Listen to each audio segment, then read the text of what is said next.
Hi, മുഷ്താഖാണൂരാണ്. 18 കോടി രൂപ വെറും 7 ദിവസം കൊണ്ട് സ്വരൂപിച്ചവരാണ് നമ്മൾ മലയാളികൾ.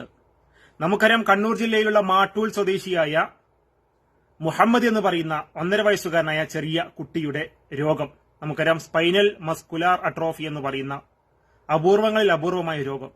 ഒരു ഡോസ് മരുന്നിന് 18 കോടി രൂപ വിലയുണ്ട് എന്നറിഞ്ഞപ്പോൾ പകച്ചുപോയില്ല. നമ്മൾ ഒത്തൊരുമിച്ച് ചേർന്നിട്ട് നമ്മൾ ഒന്നിച്ച് പ്രവർത്തിച്ചപ്പോൾ 7 ദിവസം കൊണ്ട് 18 കോടി രൂപ സ്വരൂപിക്കാൻ നമുക്ക് സാധിച്ചിട്ടുണ്ട്. എന്നാൽ ഈ വാർത്ത, സന്തോഷ വാർത്ത നമ്മൾ കേട്ട് ഏതാനും മണിക്കൂറുകൾ മാത്രമായിട്ടുള്ളൂ. ആ ഒരവസരത്തിൽ വീണ്ടും സമാനമായ മറ്റൊരു കേസാണ് നിങ്ങൾക്ക് മുമ്പിൽ എനിക്ക് പറയാനുള്ളത്. വീണ്ടും ഒരു 18 കോടി പ്രിയപ്പെട്ട മലയാളികളെ നമുക്ക് സ്വരൂപിക്കേണ്ടതുണ്ട്, ഒത്തൊരുമിച്ച് പ്രവർത്തിക്കേണ്ടതുണ്ട്. വിഷയം മലപ്പുറം ജില്ലയിലെ തിരൂർ സ്വദേശിയായ ആരിഫ് എന്ന് പറയുന്ന സഹോദരന്റെ 6 മാസം മാത്രം പ്രായമുള്ള ഇമ്രാൻ മുഹമ്മദ് എന്ന് പറയുന്ന പിഞ്ചു പേതിരന്റെ കേസാണ്. ഈ വീഡിയോയിൽ കാണുന്നതാണ് ആ കൊച്ചി ചെറിയ മകൻ. ഈ കുട്ടിക്ക് 3 മാസമായി ഇപ്പോൾ വെന്റിലേറ്ററിലാണ് താമസം. ഇപ്പോൾ 3 മാസമായിട്ട് കുട്ടി വെന്റിലേറ്ററിൽ തന്നെ കിടപ്പാണ്. എന്താണ് അസുഖം?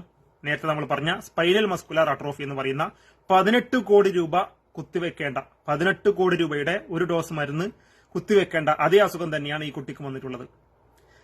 നമുക്ക് വീണ്ടും ഒന്നുണർന്ന് പ്രവർത്തിക്കേണ്ടതുണ്ട്. കൂടുതലായിട്ടൊന്നും പറയാനില്ല. കൂടെ അക്കൗണ്ട് നമ്പർ കൊടുത്തിട്ടുണ്ട്, ഗൂഗിൾ പേ നമ്പർ കൊടുത്തിട്ടുണ്ട്. എന്റെ പ്രിയപ്പെട്ട സുഹൃത്തുക്കൾ മനസ്സിലാക്കേണ്ടത്, 40ാമത്തെ ദിവസം, കുട്ടി ജനിച്ച 40ാമത്തെ ദിവസമാണ് കൈ ചലനശേഷി നഷ്ടപ്പെട്ടു, കൈ ചലിക്കുന്നില്ല എന്ന് കണ്ട മാതാപിതാക്കൾ കുട്ടിയെ ചികിത്സിച്ചപ്പോഴാണ് മുഹമ്മദിന് വന്നിട്ടുള്ള, കണ്ണൂർ ജില്ലയിലെ മുഹമ്മദിന് വന്നിട്ടുള്ള അതേ രോഗം തന്നെയാണ് നമ്മുടെ ഇമ്രാൻ മുഹമ്മദിന് വന്നിട്ടുള്ളത് എന്നാണ് നമുക്ക് മനസ്സിലാക്കാൻ വേണ്ടി പറ്റിയത്. 3 മാസമായി ഇപ്പോൾ കുട്ടി വെന്റിലേറ്ററിലാണ്. ഈ വിഷയവുമായി ബന്ധപ്പെട്ടുകൊണ്ട് ഈ കുട്ടിയുടെ ചികിത്സ സഹായം സർക്കാർ ഏറ്റെടുക്കണമെന്ന് പറഞ്ഞുകൊണ്ട് കുട്ടിയുടെ പിതാവ് ആരിഫ് ഹൈക്കോടതിയിൽ കൊടുത്ത ഹർജിയൊക്കെ പത്രത്തിൽ വന്ന വാർത്തയാണ് ഞാൻ ഇതിന്റെ കൂടെ കൊടുത്തിട്ടുള്ളത്.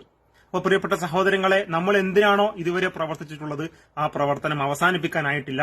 നമ്മുടെ ഒരു കൊച്ചു പൈതൽ ഇതേ അസുഖവുമായിട്ട് വേദന കടിച്ചമർത്തുന്ന സാഹചര്യം വീണ്ടും നമ്മുടെ കൺമുന്നിൽ വന്നിരിക്കുകയാണ്. എന്റെ പ്രിയപ്പെട്ട സുഹൃത്തുക്കൾ, ഈ വീഡിയോ നിങ്ങൾ ആരൊക്കെയാണോ കാണുന്നത് അത് ഷെയർ ചെയ്യാതെ നിങ്ങൾ ഒഴിവാക്കി പോകരുത്. ഏതൊക്കെ ഫേസ്ബുക്കിലെ ആക്ടിവിസ്റ്റുകളായ, സോഷ്യൽ മീഡിയയിലെ ആക്ടിവിസ്റ്റുകളായ ആളുകളുണ്ട്, സിനിമാ നടന്മാരുണ്ടാവും, രാഷ്ട്രീയ പ്രമുഖരുണ്ടാവും, മറ്റൊരുപാട് വിവിധ മേഖലകളിൽ അവരുടെ കഴിവ് കാഴ്ചവെക്കുന്ന ഒരുപാട് പേജുകളൊക്കെ ഉണ്ടാവും, ഒരുപാട് ബ്ലോഗേഴ്സ് ഉണ്ടാവും. അവരുടെയൊക്കെ ഫേസ്ബുക്ക് പോസ്റ്റുകളിൽ നിങ്ങൾ ദയവ് ചെയ്തുകൊണ്ട് ഈ കുട്ടിയുടെ പോസ്റ്ററുകളും ഈ വീഡിയോയുടെ ലിങ്കുകളൊക്കെ നിങ്ങൾ എത്തിച്ചുകൊണ്ട് ഈ വിഷയവും ഈ കുട്ടിക്ക് വേണ്ടിയിട്ടുള്ള 18 കോടി നമ്മൾ സ്വരൂപിക്കുന്നത് വരെ തീർച്ചയായിട്ടും നിങ്ങൾ ഷെയർ ചെയ്യണം, പ്രചരിപ്പിക്കണം എന്ന് മാത്രമേ പറയുന്നുള്ളൂ. എല്ലാ ഫേസ്ബുക്ക് ഉപയോഗിക്കുന്ന ആളുകളോടും, ഒരുപാട് ആളുകളുണ്ട് ഫേസ്ബുക്ക് പേജ് കൈകാര്യം ചെയ്യുന്ന ആൾക്കാരോട്, ദയവ് ചെയ്ത് നിങ്ങൾ തട്ടിമാറ്റി കളയരുത്. നിങ്ങൾക്കുണ്ടാകുന്ന രൂപത്തിൽ നിങ്ങളൊരു വീഡിയോ ചെയ്തിട്ടെങ്കിലും നിങ്ങൾ ഇതിന്റെ പ്രചരണം ഏറ്റെടുക്കണം, അല്ലെങ്കിൽ ഈ വീഡിയോ ഷെയർ ചെയ്തുകൊണ്ടെങ്കിലും നിങ്ങൾ ഇതിന്റെ പ്രചരണം ഏറ്റെടുക്കണം എന്ന് മാത്രം പറഞ്ഞുകൊണ്ട് നിർത്തുന്നു. ഗൂഗിൾ പേ നമ്പർ കൊടുത്തിട്ടുണ്ട്. ആരും തട്ടിപ്പൊന്നും ഇതിന്റെ അടുത്ത് നടത്താൻ ശ്രമിക്കേണ്ട. ഗൂഗിൾ പേ നമ്പർ ഞാൻ വായിക്കാം: 8075393563. ഇതാണ് Google Pay number. Account number കൊടുത്തിട്ടുണ്ട്. അപ്പോൾ എല്ലാവരും വീഡിയോ മാക്സിമം ഷെയർ ചെയ്തുകൊണ്ട് ഈ ഒരു മഹാലക്ഷ്യത്തിലേക്ക് വീണ്ടും ആത്മാർത്ഥമായി പ്രവർത്തിക്കണമെന്ന് മാത്രം പറഞ്ഞുകൊണ്ട് നിർത്തുന്നു.